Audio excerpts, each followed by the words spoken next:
It's thrilling. It's fun. It's fantastic because we have a great tradition in films, golden ages, several, but no Oscars. So this feels really great, you know. And I hope it encourages the world to look at Polish cinema again, and the Polish filmmakers to take risks and do their own thing and do something that's a bit, you know, original and brave.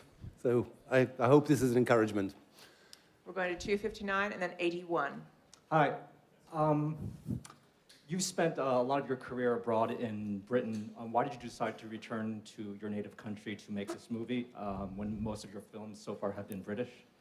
Because, well, I lived in Britain, so, you know, that's where I made films. But I've reached an age where I'm more and more interested in I'm sort of more and more confused about the world as it is, and I don't know what to do with it, you know, dramatically speaking, in terms of films. And I felt like returning to Poland, but also to return to the 60s. You know, it wasn't just Poland, it was a return to a period which I found very interesting, powerful, full of possibilities and stories, and you know, the period that's my childhood. So it was a little bit of a nostalgia trip as well, this film.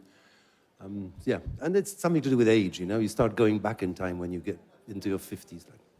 We're going to 81 and then 65. Congratulations over here, right here. David from Israel, with your 10th nomination for Poland, you now won.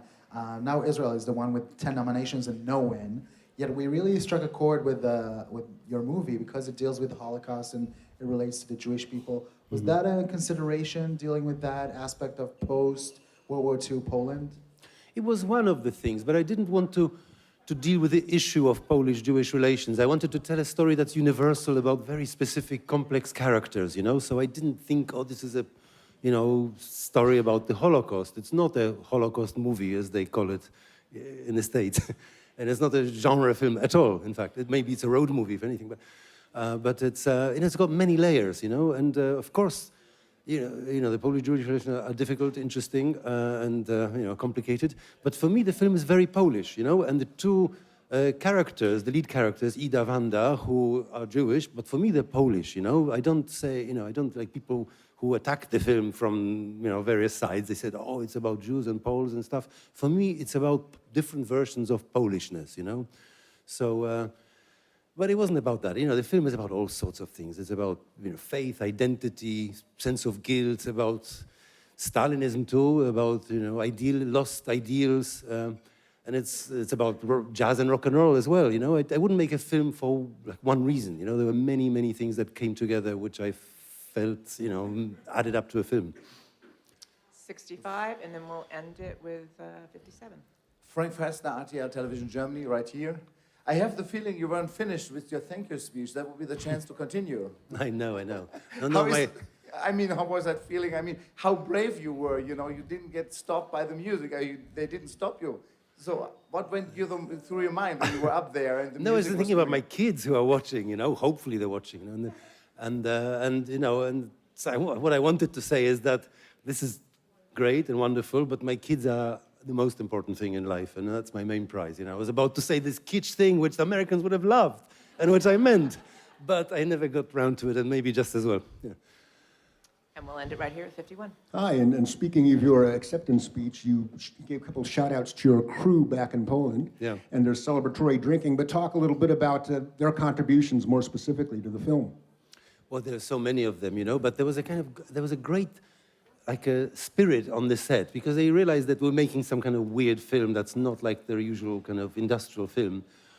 And it so happened that I had like a bunch of really interesting characters, you know? They were like really strong, eccentric, fun characters, you know? And they had funny names, like just nicknames like Grzała, you know, which means water heater or something. And they were really generous, you know? They loved. They kind of went, they were not just professionals, they were professional, but they really went beyond the call of duty, and they carried us and the film, and they felt something good was being made. But of course, you know, I had a wonderful DP who was like a debutante, you know, he kind of, you know, the DP I started out with dropped out, and this guy who was, you know, just a camera operator who happened to be available when nobody, you know, whoever I rang wasn't free. to take over. So like, like a camera operator took over, and he was fantastic. He was a brilliant DP with good energy, and we could take risks together.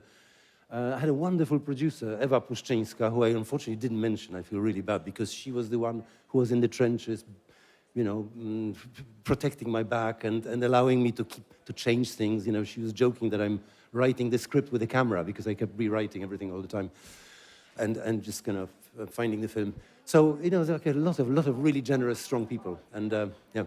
And also these people like really represented what I love about Poland, like the spirit of improvisation, of, like the more difficult, the better. And suddenly, people rise up to the occasion, like an insurgent spirit, and it was great. And it really helped me because the film was difficult in difficult conditions and didn't make much sense either on paper.